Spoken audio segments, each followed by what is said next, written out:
बिस्मिल्लाहिर्रहमानिर्रहीम अस्सलामुअलैकुम। मेरा नाम मोहम्मद इब्रार है और आप देख रहे हैं अलवाब यूट्यूब चैनल। आज की इस क्लास में हम डीटीसी के बारे में चंद अहम बातें जानेंगे, जैसा कि डीटीसी क्या है, डीटीसी में मौजूद 5 हिस्सों से क्या मुराद है और डीटीसी गाड़ियों में क्यों इस्तेमाल होता है। तो चलें बगैर टाइम ज़ाया के आज की क्लास हम शुरू करते हैं। सबसे पहले हम जान लेते हैं कि डीटीसी क्या होता है। देखिए 1981 से पहले जितनी भी गाड़ियां आई हैं उनमें ओबीडी सिस्टम नहीं था, जिसकी वजह से क्या होता है, जब गाड़ी में कोई भी मसला पैदा होता तो उस मखसूस मसले को ढूंढने के लिए मैकेनिक को, इलेक्ट्रीशियन को या फिर जो डायग्नोसिस वाला बंदा है वो उसे खुद डायग्नोस करता था। वो मसला अपने एक्सपीरियंस की बुनियाद पर, तजर्बे की बुनियाद पर ढूंढता था, जिसकी वजह से टाइम बहुत ज़्यादा ज़ाया होता था। लेकिन 1981 के बाद ओबीडी 1 सिस्टम आया और 1996 के बाद ओबीडी 2 सिस्टम आया। इनमें क्या होता है कि तमाम गाड़ी में लगे जितने भी सिस्टम हैं वो एक ईसीयू से जुड़े होते हैं, जिसे हम गाड़ी के कंप्यूटर भी कह सकते हैं। तो अब अगर उनमें कोई भी मसला आ गया है, चाहे वो ओपन सर्किट का है, चाहे वो शॉर्ट सर्किट का है, तो वो ईसीयू क्या करता है, उस मखसूस मसले के मुतालिक एक डीटीसी स्टोर कर देता है अपनी मेमोरी के अंदर।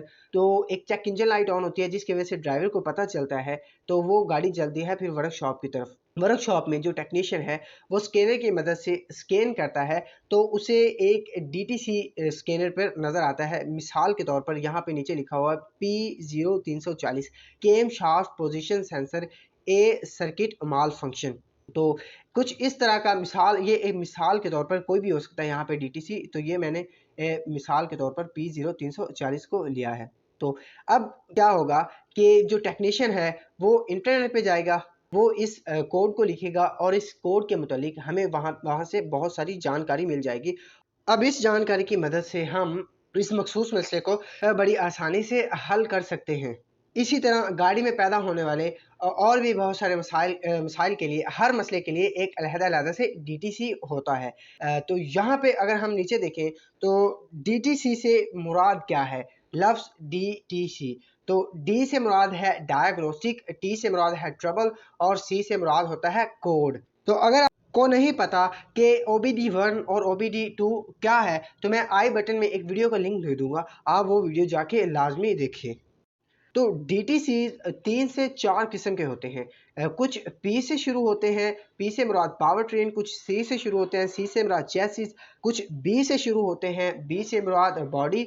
कुछ यू से शुरू होते हैं, यू से मुराद नेटवर्क कम्युनिकेशन, जो गाड़ी में कैन कम्युनिकेशन सिस्टम लगा होता है। ये उसके हवाले से कुछ कोड्स हैं। तो अब हम चलते हैं आगे और इनके बारे में थोड़ी सी तफसील पढ़ते हैं। तो देखिए पी से मुराद होता है पावर ट्रेन। पावर ट्रेन में आ जाता है ट्रांसमिशन और इसी तरह जो चीज़ें गाड़ी को हरकत करने में मदद देती हैं, इसमें थोड़ी बहुत वो चीज़ें आ जाती हैं। दूसरे नंबर पे है सी। सी से मुराद होता है चेसिस। चेसिस में स्टीयरिंग सिस्टम, सस्पेंशन सिस्टम और ब्रेकिंग सिस्टम, इसके अलावा एयर बैग सिस्टम भी चेसिस में ही कवर होता है। अब चलते हैं हम आगे और उसके बाद आता है बी। बी से मुराद होता है बॉडी।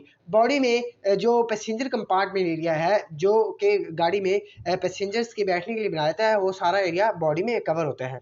उसके बाद नेटवर्क कम्युनिकेशन। नेटवर्क कम्युनिकेशन गाड़ी में जितना भी वो कैन कम्युनिकेशन सिस्टम होता है, लिन कम्युनिकेशन सिस्टम होता है, इस तरह मजीद गाड़ी में जितने भी कम्युनिकेशन सिस्टम्स लगाए जाते हैं वो यू कवर करता है।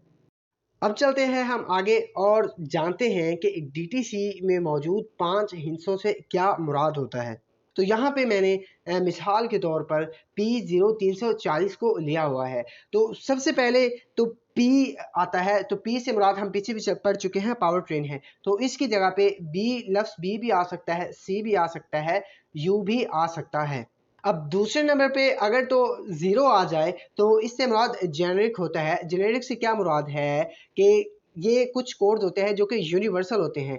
जो OBD1 सिस्टम है, मैंने आपको बताया कि अगर आपको डिफरेंस नहीं पता तो आप डिफरेंस लाजमी जाके चेक करें। तो OBD1 सिस्टम में क्या होता है कि हर कंपनी ने अपने ही कोड बनाए हुए थे, लेकिन OBD2 में जेनेरिक कोड्स होते हैं, यानी कि तमाम कंपनियों के मखसूस जो एक जैसे सिस्टम्स हैं, उनके जो तमाम कोड्स हैं वो एक जैसे ही होते हैं।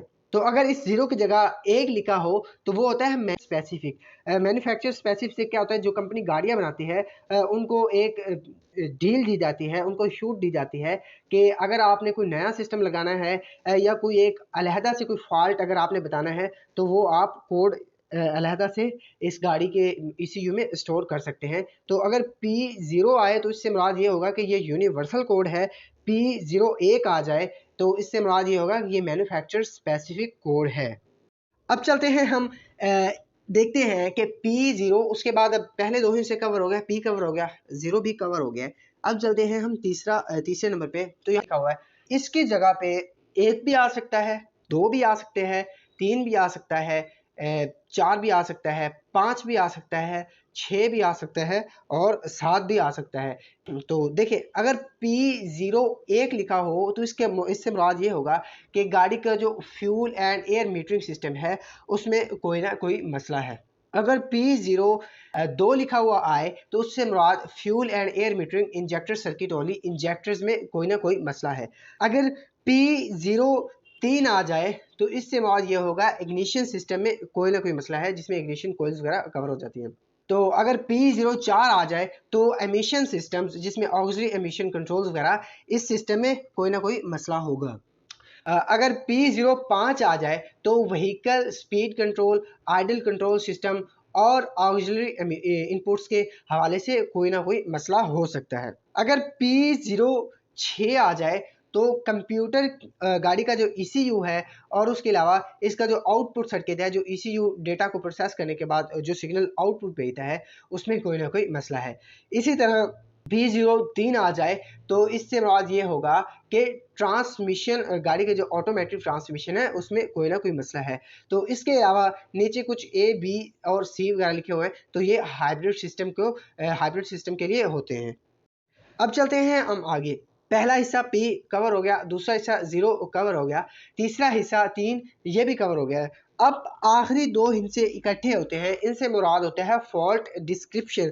इसमें एग्जैक्ट फॉल्ट बताया होता है कि फलां जगह पे मसला है।